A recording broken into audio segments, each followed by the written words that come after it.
Hello everyone.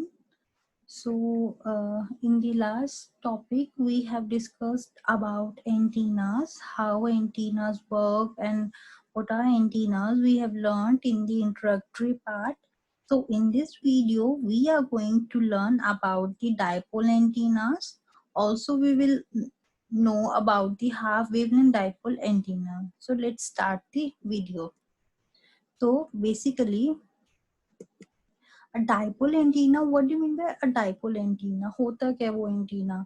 Dipole antenna basically कुछ नहीं होता, वो बेसिकली क्लीन मेटालिक वायर या रॉड से कनेक्टेड दो वायर्स हैं इस तरीके की, जो सिमेट्रिकल एक दूसरे के इस तरीके से हमारी रॉड से निकलती हैं। यहाँ पे होता है एक फीड पॉइंट होता है एंटीना का, जो सेंटर में काउंट करते हैं हम लोग। So basically dipole antenna has two symmetrical radiating arms, इनको बोला जाता है रेडिएटिंग आर्म्स, जिनसे हमारे सिग्नल्स को रेडिएट कराना होता है। So basically dipole conducting and dielectric medium के बारे में अब हम पढ़ने वाले हैं। होता क्या है बेसिकली, डाइपोल एंटीना जो है हमारा, वो काम नहीं कर सकता है कंडक्टिंग मीडियम में। क्यों? क्योंकि जो इलेक्ट्रोमैग्नेटिक वेव्स होती है ना, वो प्रोपोगेट नहीं हो पाती है वहां पे। तो जो हमारा जो एंटीना होता है ना, बेसिकली वो काम करता है फ्री स्पेस में। Okay, so it is written over here, it works only in free space. So for the case of any other dielectric medium, some parameters will get changed. In parameters के बारे में हम detail में पढ़ेंगे जब हम hertz dipole को detail में पढ़ने वाले हैं, तो हम इसकी डेरिवेटिव पार्ट को भी ध्यान से पढ़ेंगे। सो यहाँ पे क्या है, कुछ पैरामीटर्स जो हैं वो चेंज हो जाते हैं due to different values of relative permittivity. So अगर वो फ्री स्पेस में एंटीना काम कर रहा है, उसकी वजह से क्या हो रहा है, कुछ पैरामीटर्स जो हैं वो चेंज हो रहे हैं, तो उनकी वैल्यूज पे कुछ का कुछ फर्क पड़ेगा ही। स्पेशली जो होता है हमारा रिलेटिव परमिटिविटी और रिलेटिव परमेबिलिटी, इन दोनों का बहुत ज्यादा इफेक्ट है एंटीनास के पैरामीटर्स के ऊपर। तो हम और भी देखते हैं इसके बारे में। तो बेसिकली अब हमने देखा कि डाइपोल एंटीना क्या होता है। अब हम पढ़ेंगे कि हाफ वेवलेंथ डाइपोल एंटीना किसको बोला जाता है। जो हाफ वेवलेंथ डाइपोल एंटीना ना, इसको हम कहते हैं वेव डबलेट या hertz antenna. It's hertz antenna को हम आगे डिटेल में पढ़ेंगे। तो मेरा मोटिव यही था यहाँ पे डाइपोल एंटीना को इंट्रोड्यूस करने का, ताकि आप लोग जानो क्या होता क्या है, ये हम क्यों यूज करते हैं।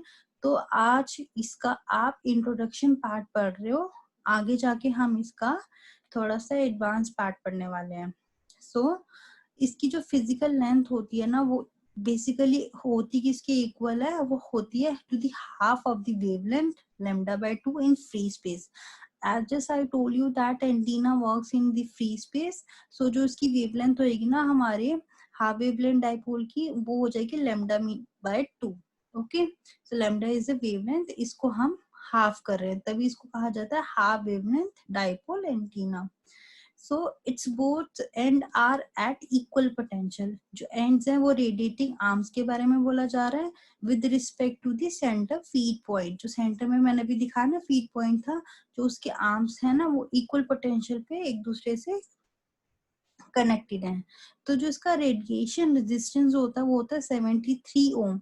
ये आया कैसे, ये फिक्स्ड है, इसके बारे में भी हम लोग आगे देखेंगे कि रेडिएशन पैटर्न्स कैसे बनते हैं, रेडिएशन होते कैसे हैं यहाँ पे. सो अब कुछ डिफरेंस देख लेते हैं हाफ वेव डाइपोल और फुल वेव डाइपोल के ऊपर. जो बेसिकली हाफ वेव डाइपोल है ना, उसका जो रेडिएशन पैटर्न होता है ना, वो होता है सर्कुलर रेडिएशन पैटर्न. लेकिन जो फुल वेव है, in the same way it has a elliptical radiation patterns. अभी मैंने बताया इसकी लेंथ क्या होती है, λ/2 हाफ होती है. तो इसकी लेंथ होती है lambda. That's why it is called as full wave dipole. इसमें कुछ भी नहीं ऐसे हो रहा. सो यहाँ पे जो सिग्नल जो ट्रांसमिट होते हैं ना, वो क्लोजर किसके होते हैं, हॉरिजन के. ठीक है, हॉरिजन मीन्स जो रेडिएटिंग पैटर्न जो है ना, जो रेडिएशन जहाँ से एंटीना का हो रहा है ना, उसको बोलेंगे हॉरिजन. तो वहां से होते हैं, इसलिए जो लॉसेस होते हैं ना वो कम होते हैं. लेकिन अगर बात कीजिए फुल वेव डाइपोल की, तो यहाँ पे जो रेडिएशन होता है ना, वो हॉरिजन के पास नहीं होता. तो इसलिए क्या होता है, सिग्नल हमारा वेस्ट हो जाता है. कई बार जब भी हम सिग्नल रेडिएट करते हैं वो वेस्ट हो जाता है स्काई में, मतलब आसमान में कहीं लॉस हो जाता है, तो रिसीवर पॉइंट तक वो सिग्नल प्रॉपरली पहुंच नहीं पाता है, तो यहाँ पे लॉसेस बहुत ज्यादा है। ज्यादातर हम हाफ वेव डाइपोल एंटीना या हाफ वेवलेंथ डाइपोल एंटीना को ही यूज करते हैं, इसके कंपैरेटिवली ये लेस यूज्ड होता है। तो ये कुछ पैरामीटर्स हैं, ये आप एज इट इज याद कर लीजिए इसको कैसे लिखना है। ये डायरेक्टली भी आप मतलब यूज होते हैं मोस्ट ऑफ द क्वेश्चंस। बाकी कुछ पैरामीटर्स तो हमने निकालने हैं, वो हम आगे देखेंगे कैसे निकाल रहे हैं। जैसे वेवलेंथ, डायमेंशन क्या होती है इसकी, डायरेक्टिविटी, ये डायरेक्टिविटी वगैरह ये सब मैंने पहले जो आपको अभी नोट्स दिए तो उसमें ये सब मेंशन है कि ये चीजें होती क्या हैं। सो अब हम कंक्लूड क्या करते हैं इससे, हम कंक्लूड करते हैं कि जो हाफ वेवलेंथ एंटीना है ना, मीन्स ये हाफ वेव डाइपोल एंटीना, वो ज्यादातर यूज होते हैं। क्यों यूज होते हैं? क्योंकि जो उनका रेडिएशन पैटर्न है ना वो सर्कुलर है, और उनका रेडिएशन रेजिस्टेंस है ना वो हाफ है वेवलेंथ के, λ/2 है। इससे रेडिएशन जो है ज्यादा से ज्यादा होता है। ठीक है, वो कितना है, 73 ओम। ये देखो यहाँ पे भी हमने देखा 73 ओम। तो इसके बारे में डिटेल में हम बाद में पढ़ेंगे।